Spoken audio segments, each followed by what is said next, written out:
Warm welcome to this lecture series on organizational behavior. We are on the chapter on power and leadership. I am Dr. MP Ganesh from IIT Hyderabad. Quick summary of what happened in the previous lecture. We defined what is power. We also looked at different sources of power. We discussed the importance of empowerment in organizations. Empowerment means delegation of power within the organization. We also looked at some of the negative effects of power inequality in the organization. One such negative effect is organizational politics. We looked at different forms in which political behavior is exhibited in the organization. We also looked at a concept called leadership. So to understand leadership, we need to understand what is power. So after we spoke about power, we discussed about leadership. We defined what is leadership. We also looked at the difference between managers and leaders. So one major difference is being a leader is a role, being a manager is a designation. Okay. We also looked at why it is important to be a non-coercive leader, or we spoke about what kind of leaders succeed in organizational context. We looked at, we discussed about the approaches to leadership. When you say approaches, what I mean is how to understand this concept of leadership. So we broadly looked at two approaches, the trait approach and the style approach. So in trait approach, the basic assumption is if someone has to be a leader, he or she needs to have certain qualities. So only when these qualities exist within an individual, or these qualities are manifested by an individual, he or she becomes a leader. And this is like a great person theory. So not all of us can become leaders. So let's say there are 1,000 people, 2-3 people can only possess these qualities, or fewer people among the larger population will possess these qualities. When they possess these qualities, when they have these qualities, they become leaders. So this is one way of understanding leadership. The second way of understanding leadership is this approach, which is called behavioral approach, which uses styles to understand leadership, which approaches leadership as leadership styles. It talks about what actually leaders do. The earlier approach talks about what leaders have. So this approach talks about what leaders do. So one indirect assumption this approach makes is we all can be leaders, and each one of us exhibit different styles of leadership. So depending on the context, depending on the situation, that particular style can be effective. So if there's a misfit between my style of leadership and the context, I may not be perceived as a good leader. But let's say if there's a context which suits my leadership style, then I may be considered as a good leader, or I may exhibit leadership style which may suit that particular context, which may lead to better outcomes. Okay, so we will look at each of these styles in detail, and we will also talk about in which context they will work better. Okay, so this is where we stopped in the previous lecture. Now we'll continue with each of these styles and discuss them in detail. Okay. The first style is democratic style of leadership.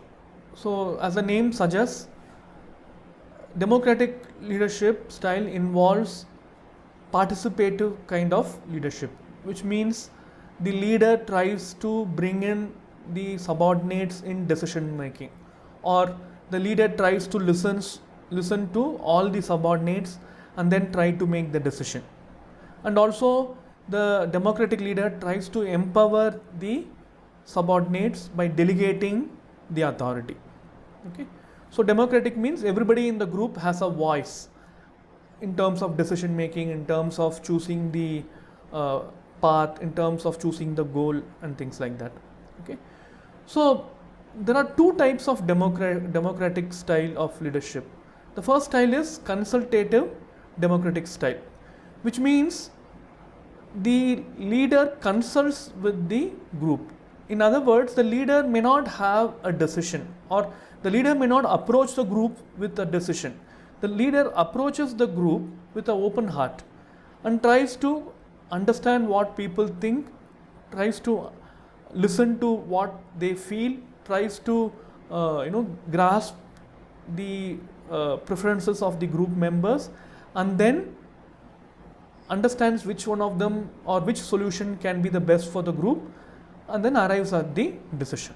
Okay, so here it is like very completely kind of a democratic approach, where you listen to the group and then make the decision. The second type of democratic style is the leader has a decision. The leader has already made a decision in terms of what has to be done, but the leader tries to sell this idea, tries to persuade the group members to make them feel that this decision he or she has taken as a leader is the correct decision. Okay. On the other hand, an autocratic leader will take a decision and will not even listen to his subordinates, his or her subordinates. The leader, autocratic leader will say, okay, this is the decision, we have to do it. But the persuasive democratic leader will make a decision, but he or she will not force the decision on the subordinates. He or she will use persuasive methods, which means convince the subordinates, try to make them understand this particular decision is correct, and then get the consensus or the approval of the group members. Okay, so these are two styles of democratic leadership style. Okay, so when will a democratic leadership work?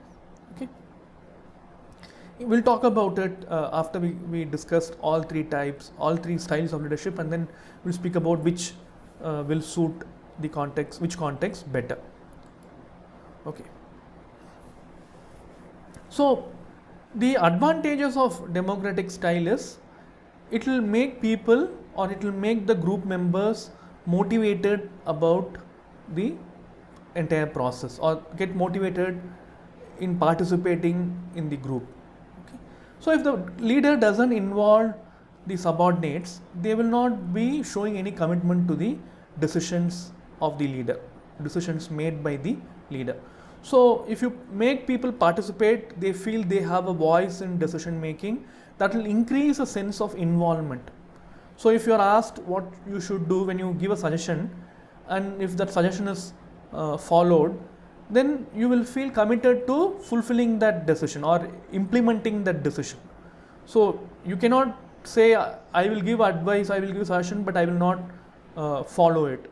Okay, so it gives a sense of commitment and also involvement from the team member side. Two, when people are made to participate, they feel they are also part of the organization. There's a sense of ownership. They also own the idea, they feel they also are part of the organization. So if the extra role performance of the team members may increase. I hope you remember that concept, extra role performance. When members feel they are part of the organization, they show more commitment and they go beyond what is expected from them. So this is what is extra role performance. So when the leader consults with the group members for decision making, they feel proud, they feel happy, they feel being acknowledged or recognized. So that gives a sense of commitment to the larger group, which is the organization, and that can lead to extra role performance. Also, democratic process is a good process of decision making, because one individual making the decision can be biased. So when you take the group into consideration and if you use right methods to bring in the ideas of the members, it will lead to diverse ideas being considered for decision making. So when diverse ideas are taken into consideration for decision making, the decisions will be more holistic and inclusive and also more effective. Okay. So when I say inclusive, when one person makes a decision, the decision will most probably will be looked at from the leader's perspective. When I say inclusive, you include all the team members who are with different backgrounds. So they will look at the problem from their own perspective, and when all the perspectives, different perspectives from different individuals who come from different backgrounds are collated, and consulted, you get better ideas where everybody feel their opinion is also heard, and also these ideas will fit into almost any situation, because these ideas are, or these solutions are made based on ideas from people from different backgrounds, different age groups, different cultural context. Okay, so heterogeneous groups, when they make decisions, those decisions are more inclusive and successful in long term. But the only problem with this decision making is it takes a lot of time, because especially like when people are from diverse backgrounds, the group members are from different backgrounds, they may not converge. So each one will look at the problem from their own perspective, and they may not try to understand or accept what others are saying in the group. Okay, so that may create conflict in the group, and the leader may find it very difficult to manage the conflict. So the process of decision making may get diverted into a conflict resolution kind of a process. So instead of making decisions, you will be trying to resolve conflict in the group, which is not good for the decision making. So decision making may get delayed, and many times when the groups are highly cohesive, the problems associated with groupthink or all these other decision making biases can creep in, and that can also spoil the decision making. But again, if the leader is very effective in bringing in the group together and also make people accept each other or listen to each other's opinions, and also the leader facilitates the group so that all these biases like groupthink or Abelin's paradox doesn't happen, and also the leader creates a kind of climate which helps or facilitates people to voice out their true opinion without being hurt by others, which is communication climate. The groups can make better decisions. So this is the best method, demographic way of leading, but provided all the factors are ideal, all the factors are optimal. Otherwise, the group can become chaos. Okay. The second style of leadership, which is called laissez-faire leadership. Laissez-faire leadership means let it be. In fact, laissez-faire leadership is not doing anything actively to lead. So you just keep quiet. As a leader, you're not doing anything. You're just mum. You're not doing anything. You're letting the group do whatever they want to do or whatever they feel it's right. Okay. So this is like not doing anything. So not doing anything, how can it be a leadership style, or when can it be useful? Okay. So laissez-faire or let it be kind of a leadership which involves not doing anything, in fact is a better way of leading a group which is like very matured, especially if the group members have a lot of experience in the organization, they know the business well, they are very matured people, they know each other very well, they are very synergized in terms of understanding each other and helping each other and working together. You don't need a leader. The leader in fact becomes a kind of a symbolic person. So the leader is just a position, that's all. So anybody can become a leader, and the leader is just a person who represents the group to the outside world. So the leader becomes the spearhead. All the other things are done by the group itself. So the leader doesn't need to intervene. In fact, in a matured group like this, where everybody is like optimal in cooperating and collaborating with each other and understanding each other better, if the leader intervenes, that can lead to problems. Okay, it's always better to let such kind of groups to take their own decisions, to choose their own path. Okay, especially it can be highly motivational in groups which are very mature. If you don't intervene itself, that will motivate people in such groups where groups were very matured. So more specifically, these kind of leadership is very useful in creative kind of teams, and also very specialized, where people have multiple specialities. So there are groups where each individual is specialist in their own areas. All these cross-functional groups where each one of them is an expert in their own area, and they are like best in their own field. They are working together in a creative task. So in such a kind of situation, the leader may not understand or know what each of these members' areas are in terms of what is right, what is wrong. So under these situations, it's better for the leader to keep quiet. If they do that, members feel motivated. They feel they get all the freedom to do or try out all their creative ideas. So it's a kind of a motivation. But if the groups are not matured enough, then it can lead to problems. It is like the groups may feel the leader is not giving any direction. They may feel the leader, there is no point in having this leader. They may feel the leader is inefficient. Okay, and also if the leader doesn't intervene, if the leader doesn't coordinate, there might be confusions in terms of information sharing or understanding each other and things like that, communication and things like that.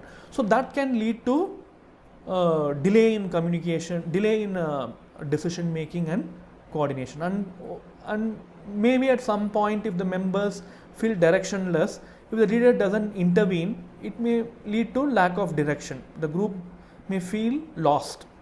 Okay, but again, this method is a very successful method if the team has good team dynamics. They know each other well, and also they appreciate and accept each other ideas.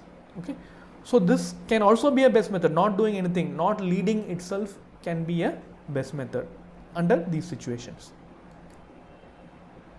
Okay, there is also another method called paternalistic method, which is like a father figure, okay, or parent figure. So this is like, I know what the group should do, and I want my group members to follow it. Okay, if they don't listen, I will try to force my idea because I know this is the correct idea. So this is one way of it is kind of an autocratic style.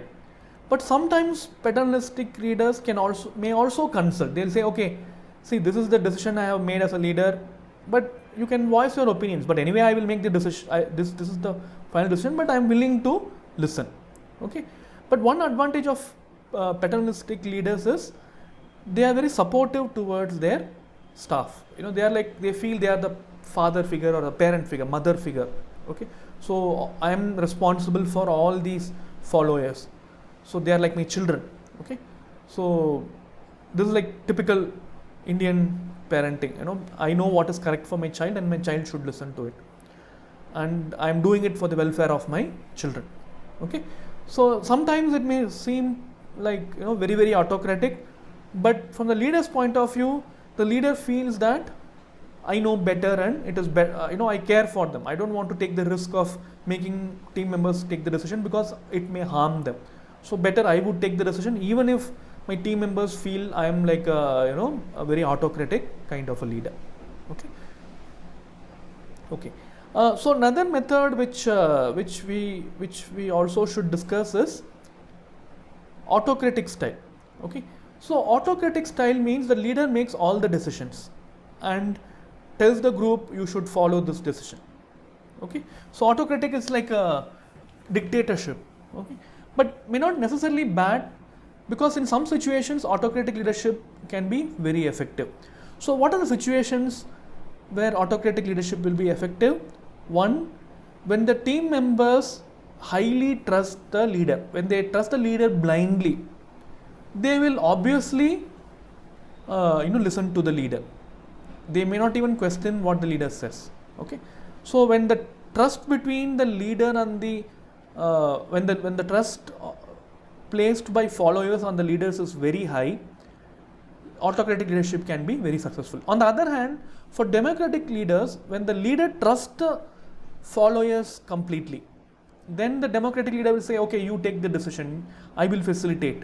Okay, so laissez-faire is the extreme form of trust the leader has on the follower, where the leader feels I don't have to intervene. Let the followers decide what they want. Let them go in the direction which they think is good.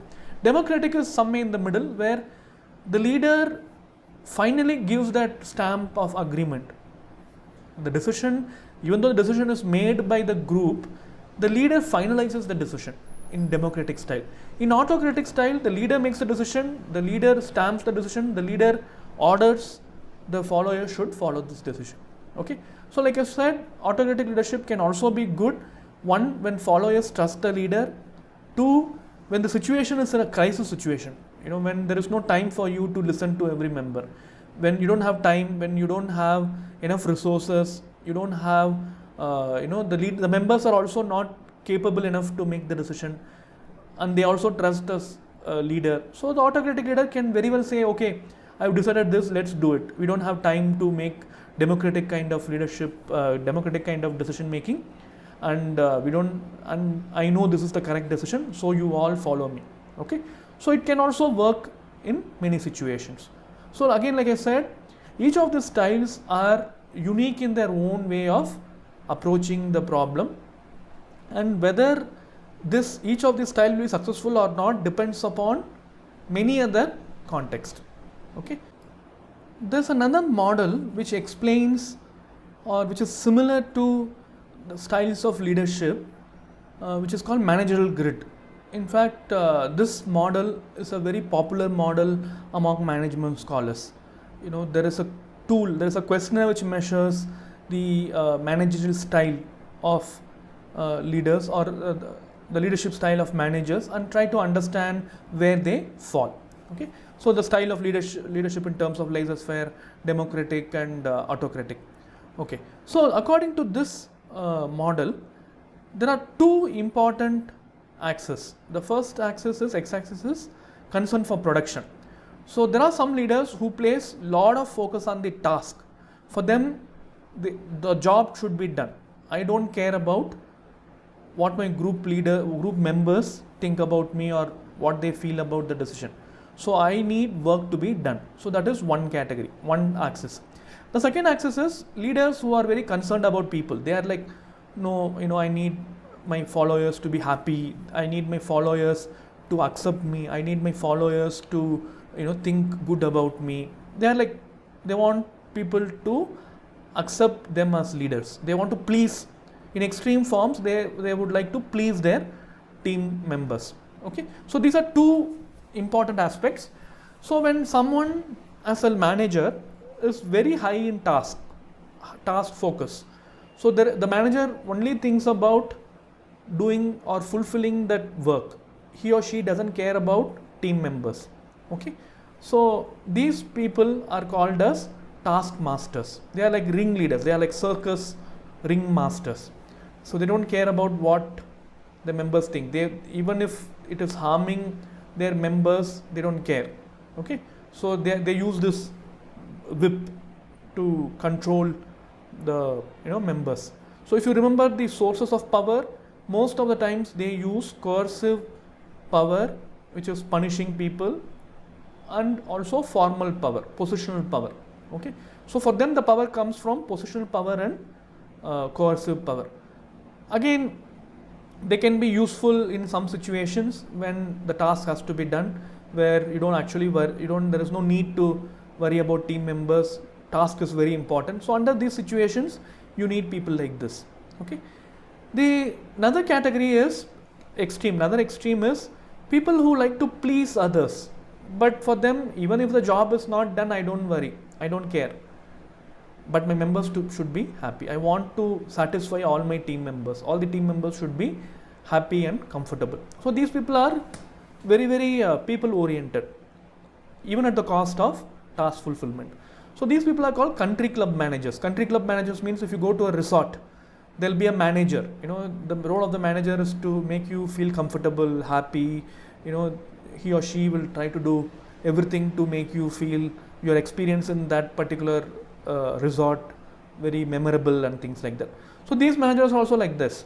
They want to keep their employees happy, satisfied, comfortable, so that they will talk good about your organization. Whether the work happens or not doesn't matter. Okay. Again, this is also dangerous, but also some cases it is advantageous also. Which cases it is very useful? When the employees are highly skilled. It's a small organization highly skilled employees, very difficult to get these kind of employees in the market, and you cannot replace them. It's very difficult to find alternatives for these kind of employees when they leave. So you need to do everything to make these employees happy so that they will stay and they will perform. Okay, so country club also will work under these situations. The other extreme is not other extreme, the ideal form or the ideal cases, both concern for people and concern for tasks are high. So these people are called team leaders. They are like, they will convince, they will persuade, they are like democratic leaders. They will try to bring in members to their their wings. They try to nurture people, they try to bring them and try to make the work happen, bring them to their ideology, convince them. So they'll do everything, but they will not force people. Okay, they will use all softer methods to make people understand this work is important and fulfill that work. Okay, so these group of people are called team leaders, which is a very ideal kind of leadership. The other end is low in everything. These people are not suitable for leadership position at all. They are like lost as leaders. They don't even know what they are doing. Okay, so these people cannot be successful in any kind of situation. Okay, so this is like impoverished kind of style. They can also be middle of the road, where half of everything. You are neither there nor here, middle path. Okay, so in fact there is a questionnaire which measures leadership style of managers. So this is like a grid. You can fall anywhere in the grid depending on your focus on task or focus on production. Okay, so maybe depending on where you fall, you can understand your leadership style and try to improve it if there is a need to improve on a particular area, like concern for people or concern for production, and then work on it. Okay, so this is a very interesting model, very useful model, which can be used in organizations to train managers to become better leaders. Okay, I'll stop here. In the next lecture we will look at the styles of leadership. Till then, take care. We'll meet in the next lecture.